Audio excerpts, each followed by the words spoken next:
오늘 우리가 함께 통독하게 되실 사무엘상 22장과 시편 52편의 내용은 이러합니다.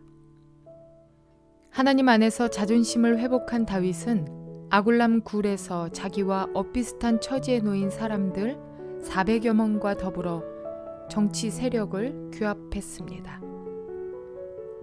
이때 다윗은 동쪽 모압에 공식 망명을 요청하고 모압으로 피신을 하게 되는데 어느 정도 안정을 취하자 하나님께서는 다윗에게 선지자 갓을 보내셔서 거기 머물지 말고 유다로 돌아오라고 명하십니다. 다윗과 그의 세력들이 유다로 돌아왔다는 말을 들은 사울은 베냐민 지파 출신인 자신의 신하들을 모아놓고 지파 간의 감정을 유발시키는 발언을 합니다. 이때 에돔 사람 도액이 사울에게 아히멜렉이 다윗을 도와준 적이 있다는 일을 밀고 합니다. 그 결과 권력욕에 눈이 멀어버린 사울의 칼날에 의해 높 땅의 제사장 85명을 비롯하여 남녀노유 및 가축들이 목숨을 잃습니다. 이것은 어느 누구도 다윗을 돕지 못하도록 하겠다는 사울의 의지 표현이었습니다. 이러한 내용들을 기억하셔서 통독에 도움이 되시기를 바랍니다. 사무엘상 22장. 다윗은 거기에서 떠나 아둘람 굴 속으로 몸을 피하였다. 그러자 형들과 온 집안이 그 소식을 듣고 그곳으로 내려가 그에게 이르렀다. 그들뿐만이 아니라 압제를 받는 사람들과 빚에 시달리는 사람들과 원통하고 억울한 일을 당한 사람들도 모두 다윗의 주변으로 몰려들었다. 이렇게 해서 다윗은 그들의 우두머리가 되었는데 400여 명이나 되는 사람들이 그를 따랐다. 다윗은 거기에서 모압의 미스바로 가서 모압 왕에게 간청하였다. 내가 해야 할 일이 무엇인가를 하나님이 나에게 알려주실 때까지 나의 부모가 이곳으로 들어와 임금님과 함께 머물도록 허락하여 주시기 바랍니다. 그리하여 다윗은 자기의 부모를 모압 왕에게 부탁하였다. 다윗이 산성에 머물러 있는 동안에 다윗의 부모는 모압 왕과 함께 살았다. 그때에 갓이라는 예언자가 다윗에게 그 산성에 머물러 있지 말고 어서 유다 땅으로 들어가라고 재촉하였다. 그래서 다윗은 그곳을 떠나서 헤렛 숲으로 들어갔다. 하루는 사울이 기브와 산등성이의 에셀나무 아래에서 창을 들고 앉아 있었다. 그의 신하들은 모두 그의 곁에 둘러서 있었다. 거기에서 사울은 다윗이 부하들을 거느리고 나타났다는 말을 들었다. 사울이 둘러서 있는 신하들에게 호통을 쳤다. 이 베냐민 사람들아, 똑똑히 들어라. 이새의 아들이 너희 모두에게 밭과 포도원을 나누어 주고 너희는 모두 천부장이나 백부장으로 삼을 줄 아느냐. 그래서 너희가 모두 나를 뒤엎으려고 음모를 꾸몄더냐. 내 아들이 이새의 아들과 맹약하였을 때에도 그것을 나에게 귀뜸해 준 자가 하나도 없었다. 또 내 아들이 오늘 나의 신하 하나를 부추겨서 나를 죽이려고 매복시켰는데도 너희들 가운데는 나를 염려하여 그것을 나에게 미리 귀뜸해 준 자가 하나도 없었다. 바로 그때 사울의 신하들 가운데 끼어있던 에돔 사람 도액이 나서서 보고하였다. 제가 이새의 아들을 보았습니다. 그가 노브로 와서 아이웁의 아들 아히멜렉과 만날 때였습니다. 그때 아히멜렉이 다윗이 해야 할 일을 주님께 여쭈어 보고 나서 그에게 먹을 것도 주고 블레셋 사람 골리앗의 칼도 주었습니다. 그러자 왕은 아히두베 아들 제사장 아히멜렉은 물론 노베에 있는 그의 집안 제사장들을 모두 불러들였다. 그리하여 그들이 모두 왕에게로 나왔다. 사울이 호통을 쳤다. 아히두베 아들은 똑똑히 들어라. 아히멜렉이 대답하였다. 임금님 말씀하십시오. 사울이 그를 꾸짖었다.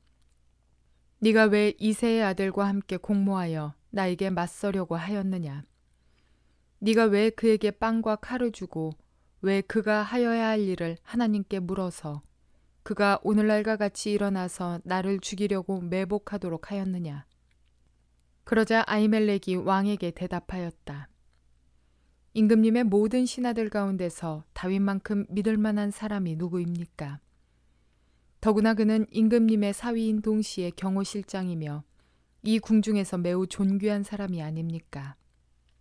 그가 할 일을 하나님께 여쭙는 일을 제가 오늘에 와서 처음으로 시작한 것입니까? 전혀 그렇지 않습니다. 임금님은 이 종이나 이 종의 온 집안에 아무 허물도 돌리지 말아 주십시오. 이 종은 이런 일은 전혀 아는 바가 없습니다.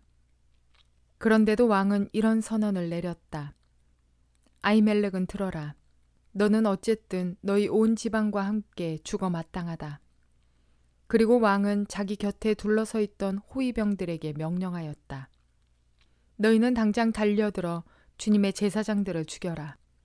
그들은 다윗과 손을 잡고 공모하였으며 다윗이 도망하는 줄 알았으면서도 나에게 귀뜸해주지 않았기 때문이다. 그러나 왕의 신하들은 손을 들어 주님의 제사장들을 살해하기를 꺼렸다. 그러자 왕이 도액에게 명하였다. 네가 달려들어서 저 제사장들을 죽여라. 그러자 에돔 사람 도액이 서슴없이 달려들어서 그 제사장들을 죽였는데 그가 그날 죽인 사람은 모시에봇을 입은 제사장만도 85명이나 되었다. 사울은 제사장들이 살던 성읍 노베까지 가서 주민을 다 칼로 쳐 죽였다. 그는 남자와 여자, 어린이와 젖먹이, 소떼나 나귀떼나 양떼를 가리지 않고 모두 칼로 쳐서 죽였다. 아히두베의 손자이며 아히멜렉의 아들인 아비아달은 거기서 피하여 다윗에게로 도망하였다. 아비아달은 다윗에게 사울이 주님의 제사장들을 몰살시켰다는 소식을 전하였다. 다윗이 아비아달에게 말하였다. 그날 내가 에돔 사람 도액을 거기에서 보고서 그가 틀림없이 사울에게 고자질하겠다는 것을 그때에 이미 짐작하였소. 제사장의 집안이 몰살당한 것은 바로 내가 책임져야 하오. 이제 두려워하지 말고 나와 함께 지냅시다. 이제 나의 목숨을 노리는 사람이 바로 당신의 목숨을 노리는 사람이기도 하니 나와 함께 있으면 안전할 것이오. 시편 52편. 오 용사여, 너는 어찌하여 악한 일을 자랑하느냐? 너는 어찌하여 경건한 사람에게 저지른 악한 일을 쉼없이 자랑하느냐? 너 속임수의 명수야. 너의 혀는 날카로운 칼날처럼 해로운 일만 꾸미는구나. 너는 착한 일보다 악한 일을 더 즐기고 옳은 말보다 거짓말을 더 사랑하는구나. 너 간사한 인간아, 너는 남을 해치는 말이라면 무슨 말이든지 좋아하는구나. 하나님께서 너를 넘어뜨리고 영원히 없애버리실 것이다. 너를 장막에서 끌어내어 갈기갈기 찢어서 사람 사는 땅에서 영원히 뿌리 뽑아버리실 것이다. 의인이 그 꼴을 보고 두려운 마음을 가지고 비웃으며 이르기를 저 사람은 하나님을 자기의 피난처로 삼지 않고 제가 가진 많은 재산만을 의지하며 자기의 폭력으로 힘을 쓰던 자다 할 것이다. 그러나 나는 하나님의 집에서 자라는 푸른 잎이 무성한 올리브 나무처럼 언제나 하나님의 한결같은 사랑만을 의지하려 한다. 주님께서 하신 일을 생각하며 주님을 영원히 찬양하렵니다. 주님을 믿는 성도들 앞에서 선하신 주님의 이름을 우러러 기리렵니다. 본문에서의 사울은 처음 왕으로 기름 부음 받던 겸손함, 신중함, 하나님을 의지하던 그런 모습을 찾아볼 수가 없습니다. 하나님 앞에서 죄를 짓던 그는 하나님의 책망에도 회개하지 않더니 이제는 하나님 앞에서 하나님의 제사장에게 누명을 씌우고 살해하는 극악무도한 사람이 되어 있습니다. 하나님을 배반하던 그는 이제 적극적으로 하나님을 배역하는 자가 되어 있습니다.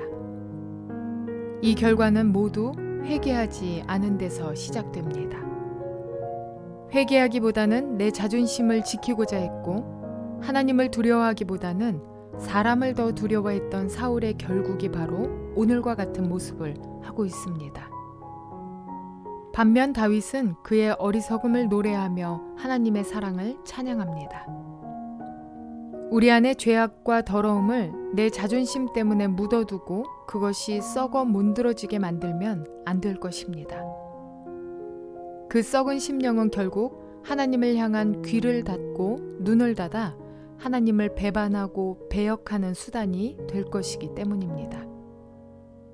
주님 안에서 도움을 구하며 정결한 삶을 살아가는 저와 여러분 모두가 되시기를 주님의 이름으로 축원을 드립니다.